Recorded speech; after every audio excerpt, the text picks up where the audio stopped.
The More of Us podcast features real, uncut conversations about life, pastoral ministry, and walking with Jesus. All guests are pastors in the Charis Fellowship, bound by our common commitment to biblical truth, relationship, and mission. We trust as you hear more of us, you'll see Christ among us. Well, Trent, it's great to meet you out here looking over this bay in Toledo at our East Focus Retreat. Tim, we're normally locked in our studio, but here we're live. I mean, like you said, behind us here, or I should say in front of us, is Lake Erie. I was just kind of sharing a story of fishing here as a kid. It's just good to be here, Tim. Yeah, we got the weeping willow trees behind us, and in the middle, we have Jordan Gillette, our special guest for today. Oh, man. Good to see you, Jordan. Yeah. Excited to talk with you today, man. Thank you. This is fun to be here. I was telling Tim I am a listener of the podcast, and it's been really fun to listen to so many people who have inspired me, who have coached me along the way, and so it's special to be here. Well, Tim, I guess we haven't made enough fun of people. We got to do a better job. I'll still be on it. I would say just a little bit about Jordan. I've known Jordan for years. He was a Grace College graduate, but I was already moving out of the Grace world. He's a few years younger than I am. And he has worked in youth ministry most of his adult life. You are an adult, right? I am an adult. Yep, yes. I am. Officially an adult. And an adult who loves to spend time with teenagers, pouring into them, investing in them. You've been at the Grace Community Church in Goshen for, 6 years or something like that? Yes, 7 years, and just in youth ministry, the half years matter, so I'm gonna take all 7 of those years. So like dogs have counting years and youth pastors have counting years too? I feel like we do, and maybe that's just a bias, but it feels like it counts. So it does count. Hey, if you're counting it, I don't know the world of youth ministry as well as you do. So part of the reason you're here is to teach us about the world of youth ministries for Charis pastors. I know you've been involved in Momentum Pro. I know you were a member at the Winona Lake Grace Church. And you were a pastor's kid. So that's like a little bit of your story, but you're going to tell us more about your life. You're married to Shelbi. You have 4 kids. So tell us a little bit about your family. Yeah, so Shelbi and I have been married for 11 years now. We met at Grace College. Shelbi grew up as a missionary kid with New Tribes Mission, which is now Ethnos 360. And then we have 4 kids. A unique part of our story is all of our kids are adopted, and so that's been we love it. So Silas is our oldest. He's 6. He just started school this year, so that's thrown a wrench into our schedule. I'm having to plan for it, but it's been a fun challenge. So it goes 6, 4. Bennett turns 3 this month, and Eliana is 11 months today, actually. No wonder you're on this retreat. Yeah, I'm great. I got like 8 hours of sleep last night, or 6 hours of sleep, and I just feel amazing. That means your roommate wasn't snoring. My roommate wasn't snoring. I was his roommate last Tim night. was my great roommate. So quiet, I didn't even know if you were still in the room this morning. I'm very sneaky like that. Yeah.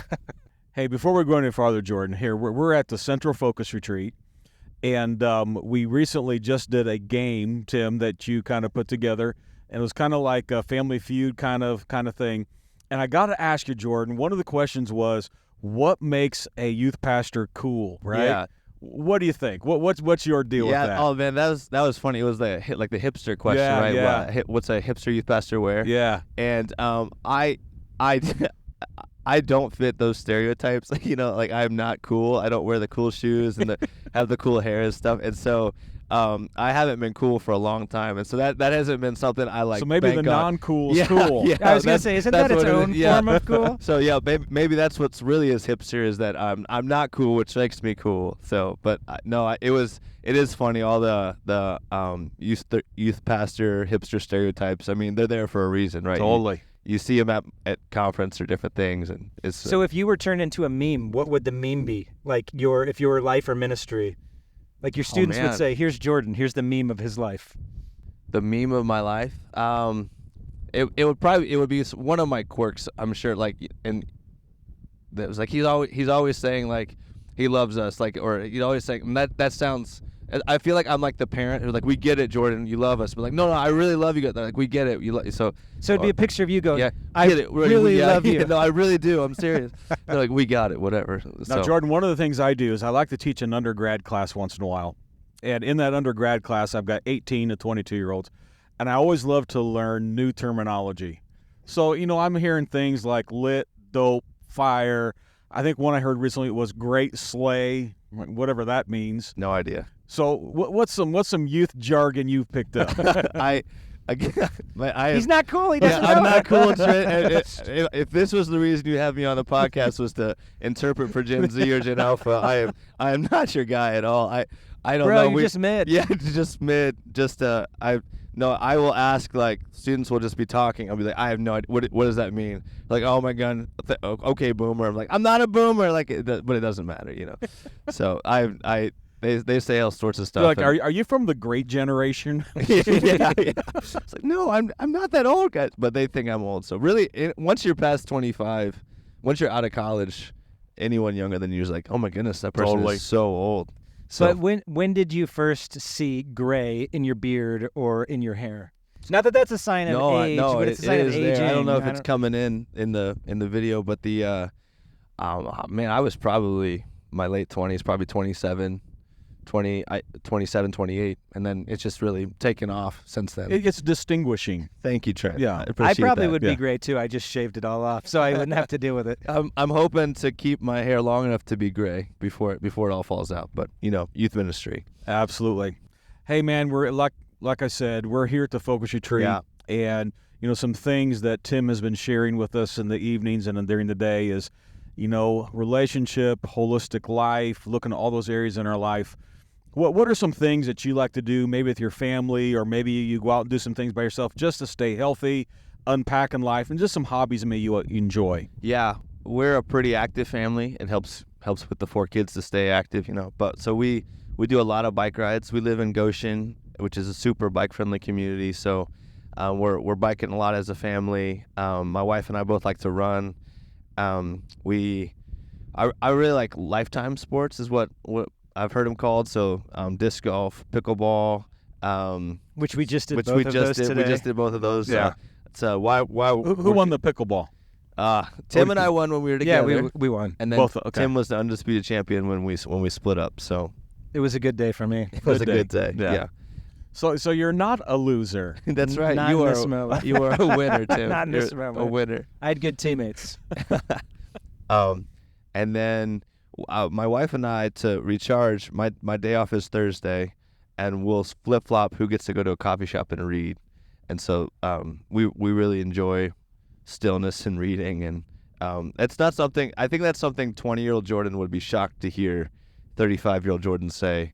But I really just love to go to a coffee shop and read, and then go play a round of disc golf by myself afterward, and then get right back to people. So I love people, but I need a little bit of time, Need some time by yourself. Yeah. I get And Jordan likes fine coffees, and he reads a lot of different kinds of books. Like I noticed on the bed shelf, you were reading a book about trees. What's that about? Yeah, I heard about it. It's by an arborist who just talks about trees, and it's literally just that. So he's describing the life cycle of trees and how they mate and how they have feel. It's a very fascinating book, which you take everything, you read everything with a grain of salt, right? But yeah. It's a great book to read at night because the chapters are short, and it's something I've never studied before is trees, and so I really enjoy that. And I do like fine coffee. Charlie Miller was a pastor that was on our staff for a long time, and I regrettably made fun of him for how picky he was about his coffee when I first met him, and now I'm like that as well. So Kind of in the Center for Thriving Leaders in our office, Tim, we kind of rate coffees, and so I won't mention this on the show because I don't want to endorse or not endorse any local places in Warsaw. But we kind of gauge which ones are the best or not. So maybe off camera we can talk about that. There we go. Yeah, that would be fun. We'll have you up to Goshen. I'll take you to some coffee shops. I was just up there for a football game, so. Oh, okay. Yeah.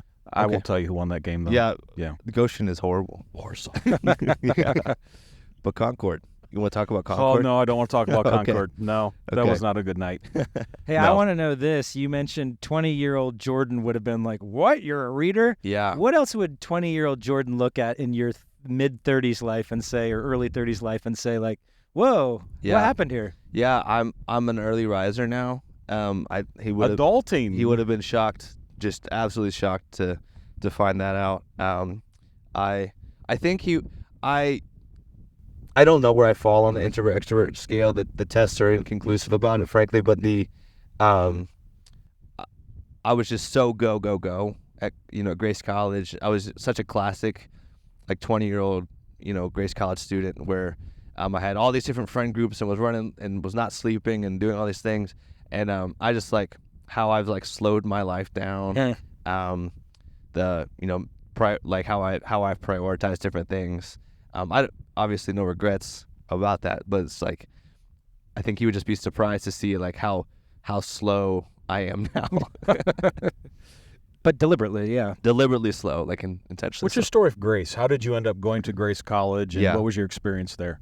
I am a born and bred Charis Fellowship kid, Trent. So my dad went to Cedarville. Don't hold that against him. My parents went to Cedarville, but then he went to Grace College and Seminary in the early 80s. And then from there got connected to the Charis Fellowship. Was at the same church for 38 years and just retired last year. And so we were super connected to Grace College Seminary that way. And then my two oldest sisters, they went to Grace College as well. And so it just kind of was like this. I wanted in high school through these circumstances, I really want to be a youth pastor. And so it just made sense to go to Grace College. That's where all my connections were anyway. And I knew people like Dr. David Plaster, an incredible man. And just other people, Roger Pugh, like I've known them most of my life in some way. So it just was like a natural step there. So then I applied to 2 schools and ended up going to Grace College. Yeah.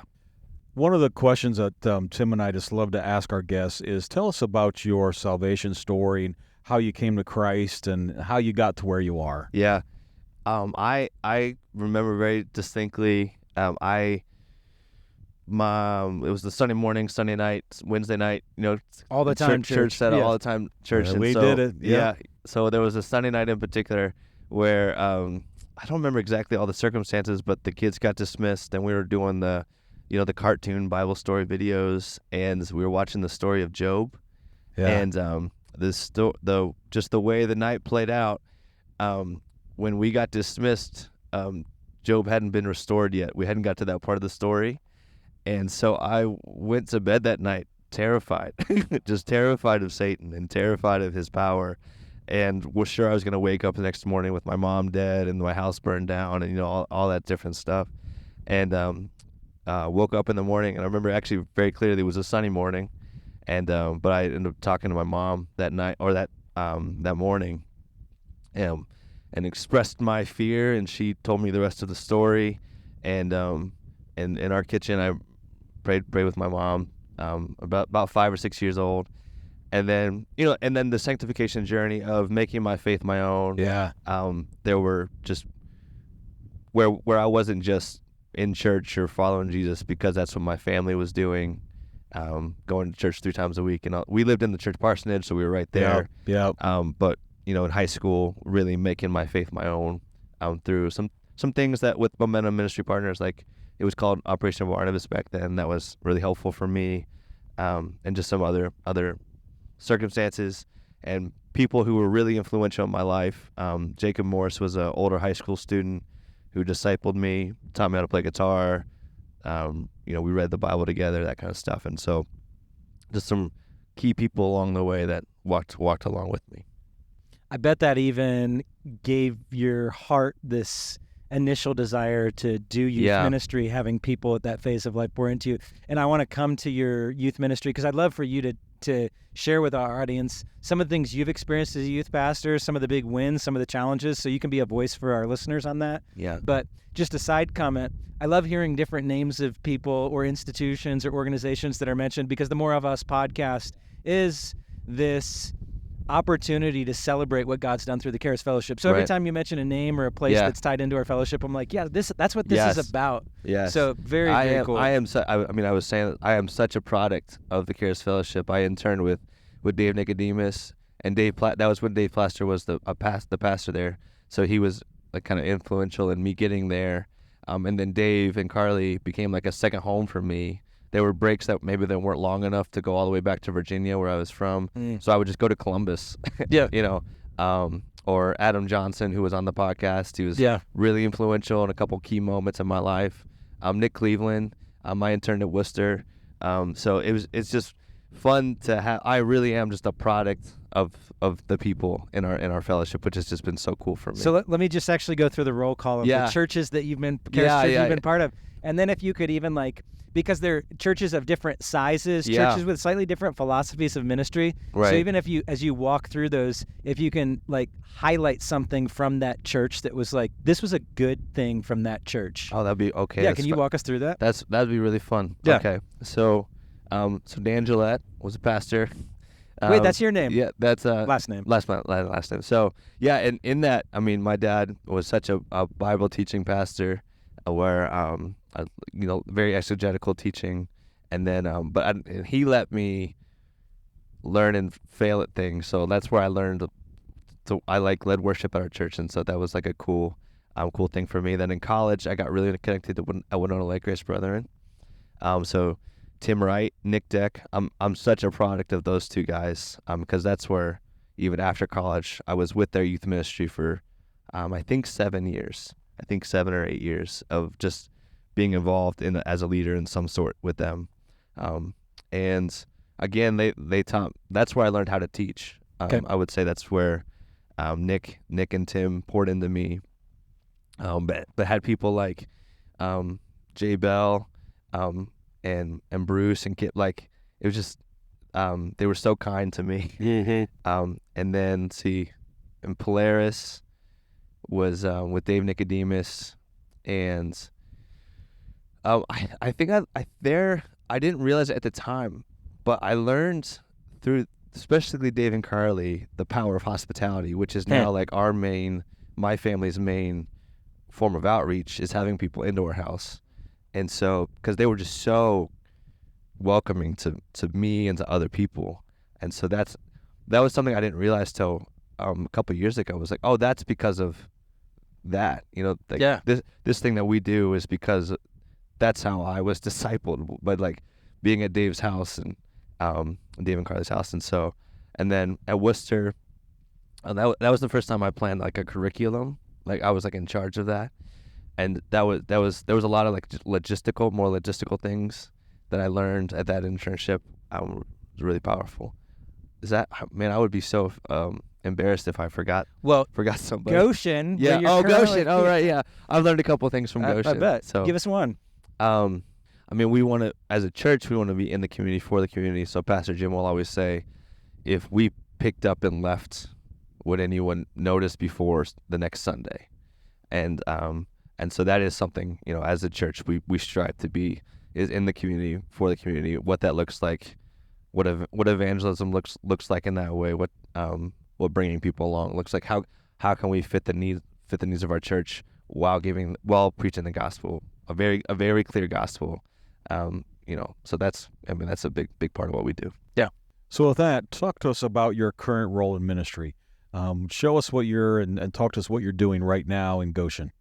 Yeah, so I oversee our 7th through 12th grade. That's my official role. But you know how churches work, where I get to do other stuff too. Yeah. But so we have that's that little clause on the bottom of it. Yeah. Everything else that the senior pastor asks. Yeah. Additional assignments or whatever.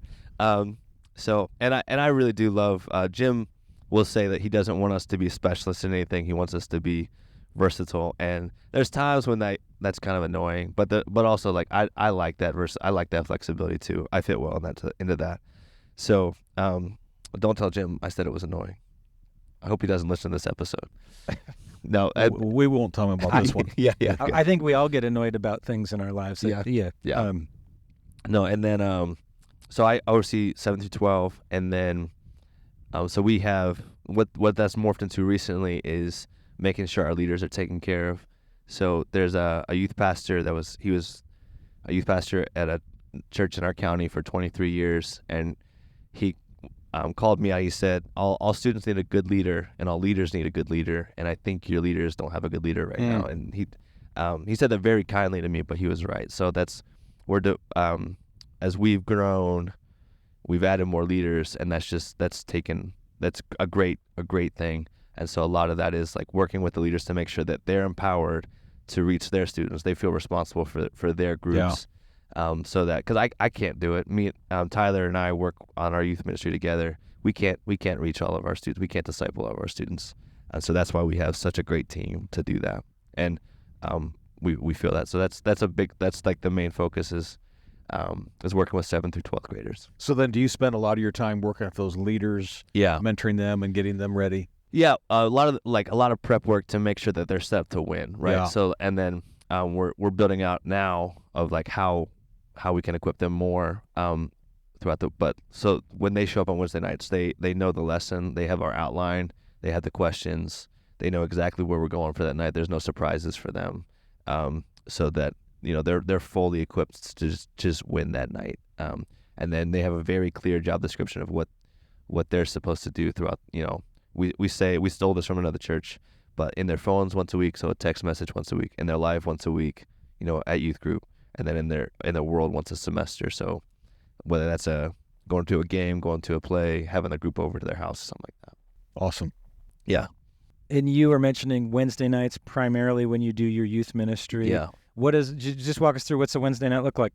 Yeah, so we 6:45 to 8:15. But again, you know how youth ministry or church world works. So the doors get unlocked at 6. People start trickling in. We have an incredible space, and I'm really, really thankful for. And so we have a great space to kind of hang out. And you've been there. You've gotten to teach a couple times. And then what we do, we have the same curriculum or lesson that's being taught in middle school and high school. And so we combine once a month, normally the first week of the month, and then we can do like a bigger worship set with a fuller band. But at 7 o'clock, we split and go middle school upstairs, high school downstairs. And we normally, the last couple of years, our students have really leaned into worship. We taught a lot about worship and why we worship. We're not just filling time by singing songs. We're actually like doing something productive and heartfelt by worshiping. And now, 2 weeks ago, we didn't do worship, and there was like a semi-outrage about it, which is nice. But I was like, I don't think your heart's in the right spot. But I love you. Or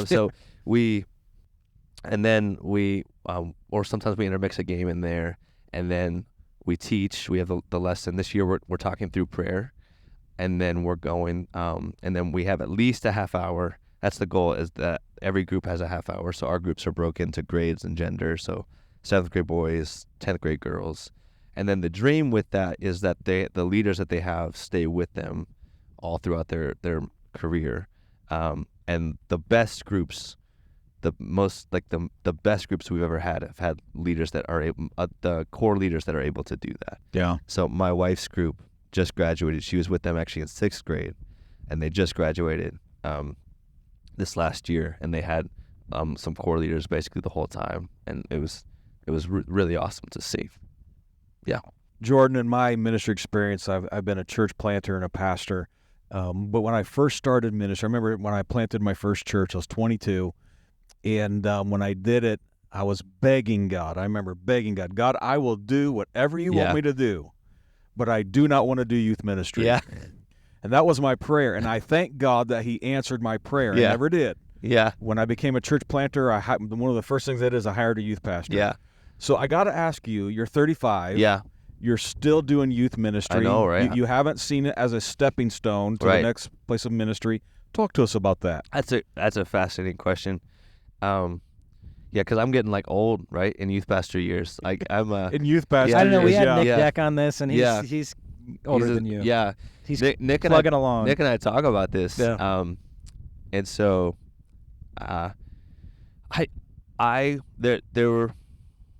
are certain seasons when it's been like, should I do something else, right? Like, and I guess I won't walk through the whole story, but like 2 years ago, I was just so confirmed that like I am a youth pastor. Like I'm wired for this. I think I'm decently good at it. Like and more importantly than that, I love my students. And so like even to go to another church, like I wouldn't know how to do ministry there. Like I've never lived in a city. I've except for a summer. I've never lived. I've lived in Virginia and rural Indiana my whole life, and so I know our people there. So like I'm able to say, so I have a good friend named Wes, and we've been friends for a couple years, and I was always kind of bugging him about being a youth leader. Yeah. And finally 2 years ago, I was like, Wes, like it's silly that you're not a youth leader, man. Like it lines up with everything that you want, and like I'm not asking you to be the 10th grade boys leader. I'm asking you to be Rocco's leader. I'm asking you to be Nathan's leader. Like I named out the boys in their group. I was like, they need you. Like, so like, what are you doing, man? And he actually came back to me later that day, and he was like, you're right. Like I'm in. But like I don't get to say that year one, right? Like, and I don't get to say that if I'm always changing positions. Yeah. And so I just, I don't know how long, but like I genuinely don't have any plans, and I'm so thankful that the stuff that like I thought about and dreamed about didn't work out, because like it really is like what I want to do, and in the same way you didn't want to do it, like it's what I want to do. So it's like God's wired us different ways. Like I'm so thankful to be content in my Amen. calling. Like and it's not always been my story, but the last 2-3 years really have leaned into that. Now, part 2 of the question is, what do you do to prepare yourself to stay relevant? To communicate with youth culture? Like, do you paint your hair blue? Do you wear skinny jeans? Like, do you have stick-on tattoos? No. What do you do? That's so good, dude. I do not lean into being cool. I don't change my clothes. I don't think I've changed my style in years. Like I'm just, because it's gonna change anyway. You know, like, and so more than anything than staying cool or staying relevant, everybody, but like youth want authenticity, and so they especially middle schoolers, they see right through a fraud, right through a fraud. And so like, if they don't think I care about them, they don't care what I look like, like. And so unless I'm like somebody famous or some like influencer, like they don't care who I am. And so no, I don't know who the newest music is. I don't know who like the newest YouTuber, Instagrammer is or whatever. But my students know it. I love them. To go back to that, I love you. Like, and I tell our middle schoolers often when I speak, I try to speak in our middle school twice a month, and I know they're annoyed about it, but like at the same time, I want them to hear it. I was like, I did not like being in middle school. Like I know, because I remember thinking the adults weren't taking me seriously. It's like, and I'm expecting you to rise to what we're teaching about. Like, and so, so I'm not cool, Trent. I'm just me, man. Not cool. I think that's the power of longevity, though. Like the fact that you're older, you've been in a place for a while, and plan to be there is. You don't have to try to be trendy to connect. You actually have capital and credibility there. It does make me wonder, too, like you also see trends among students of challenges that they're facing. Some are like, oh, this is just life phase, and some is like a new cultural thing. So if you were to speak to me and Trent about like what teenagers are facing today that you're helping them navigate that are new challenges, what are like timeless challenges, and then what do you do to help them, help their parents navigate some of the struggles they're in today? Yeah, I mean, so the expected answer is like the gender stuff or like the identity stuff, and I think we haven't faced maybe as much of that at being where we're at, but they're still processing it because it's on the internet or like their friend. It is in Goshen. Like we haven't done like a gender series in a while, or like we teach through things and like stuff comes out of that, or like, and if they want to talk about it, it comes out, like that's in their chat group time. And so anyway, so that's something. Loneliness is crazy high. It's we're the most connected world we've ever been, and everybody's lonely. And I mean, frankly, parents are not modeling how to have good friendships well in a lot of cases.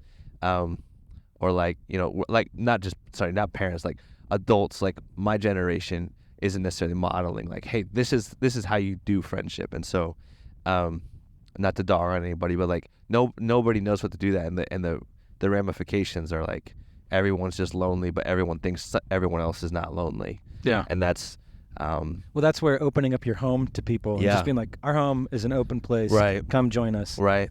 It's a way to fight against loneliness. It is Create it a is- place of belonging. It is so crazy. There, some students dropped by on a Sunday night, I think it was, or Saturday night, and they just, it was one of those things. Somebody was already there, and then like this car whips in the driveway, and these 4 high school boys come running up and run through the door, and it's right at bedtime, the worst time, and our kids are just crazy. Like Ellie, our baby's crying. The other 3 are just running around, and we're like trying to, And anyway, we get everybody kind of to, and one of the boys said, after we got everyone down, he goes, "Man, your house is just like so peaceful," and I was like, "Anything but, dude." But like that's like, that's the Holy Spirit, right? Yeah, Like that's yeah. it's the Holy Spirit is palpable, and so that's what we use. Yeah.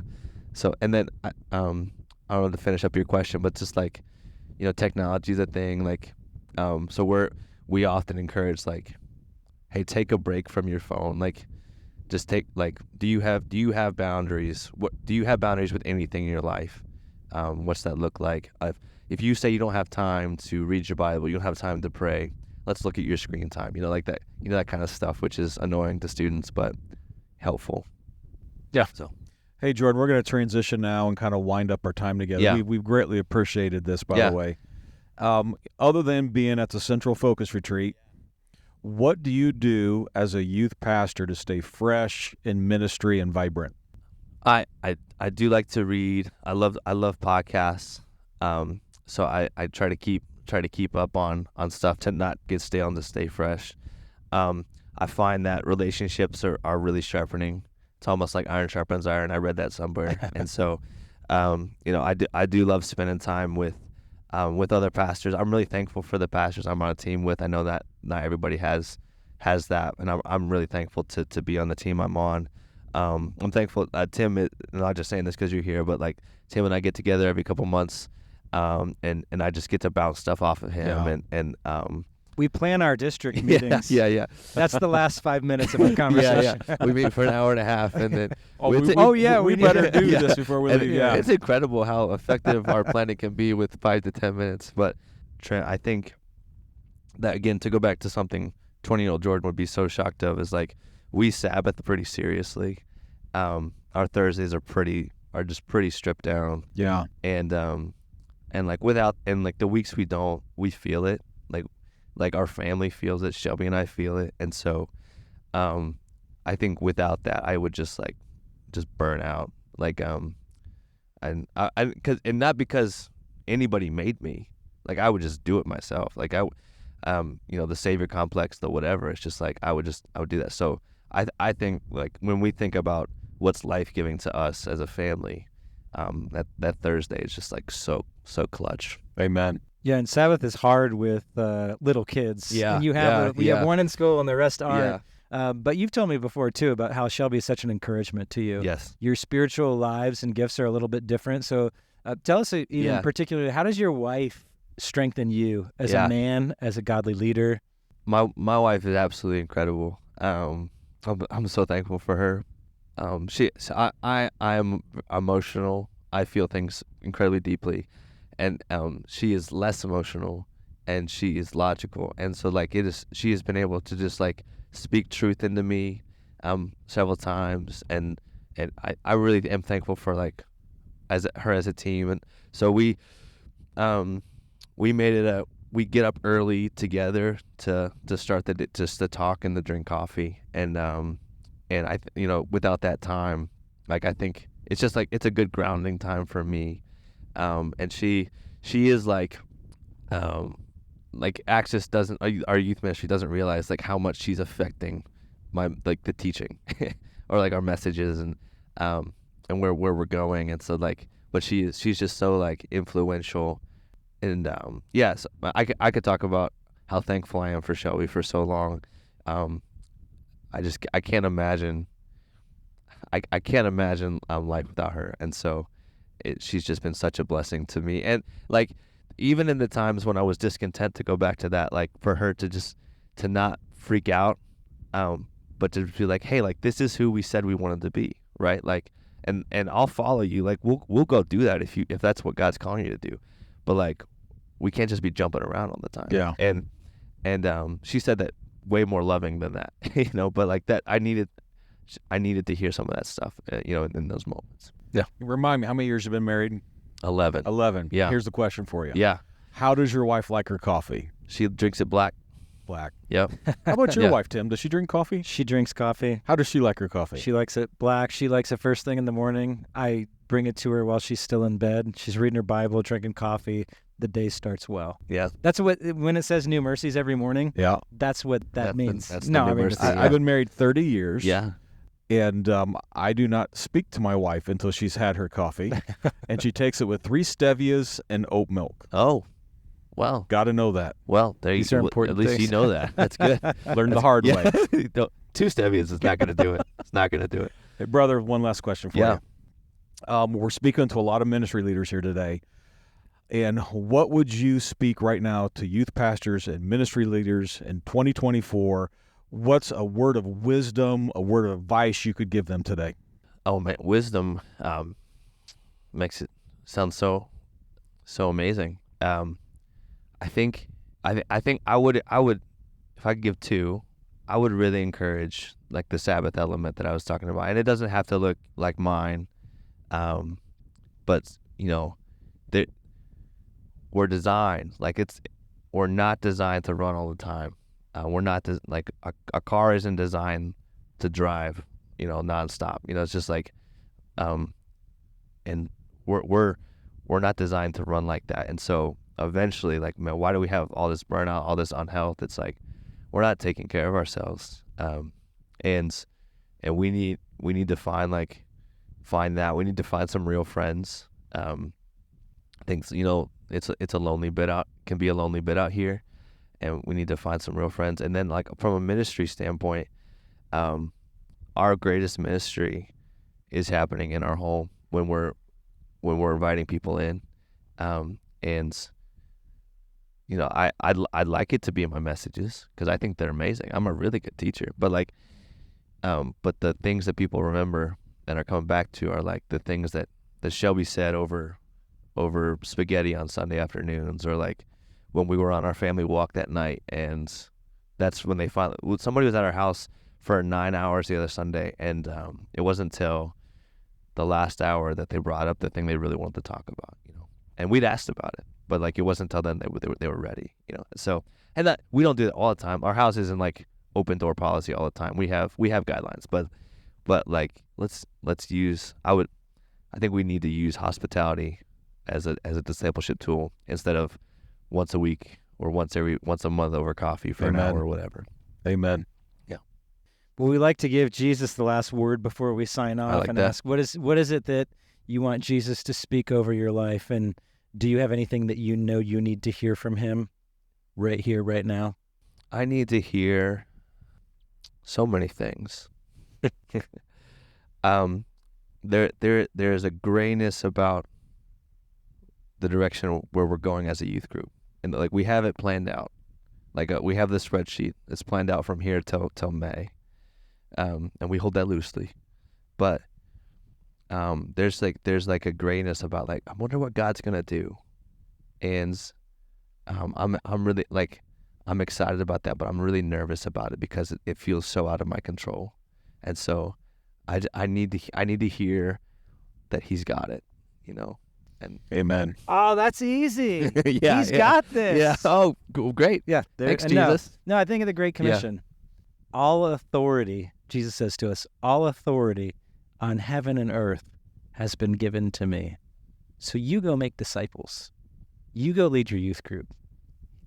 Jesus has this, and He's got you. Trent, it's nice to have a conversation outside, right? This is awesome, Tim. Jordan, this has been such a pleasure. Thank you for having me. Great to get to know you even better. And here we are. We're at Maumee Bay Resort, right? Yes. In Maumee, Ohio, here at the Center Focus Retreat. And so here with Pastor Tim Sprankle, Dr. Tim Sprankle, and also Charis leader Tim Sprankle. Man. So I'm title rich today. Yo, we don't have big enough deal. titles. Big deal. Yeah. But this has been awesome, man. Yep. Thank you so much for having me. And if you Means a want lot. more of these More of Us conversations, you Yeah. can subscribe. And thanks to our videographer and recording artist and production guy, Christian. for This setting is us up Dr. today. Trent Lambert from Grace College and Seminary and the Center for Thriving Leaders with Dr. Tim Sprinkle. Thanks again, Jordan. Blessings.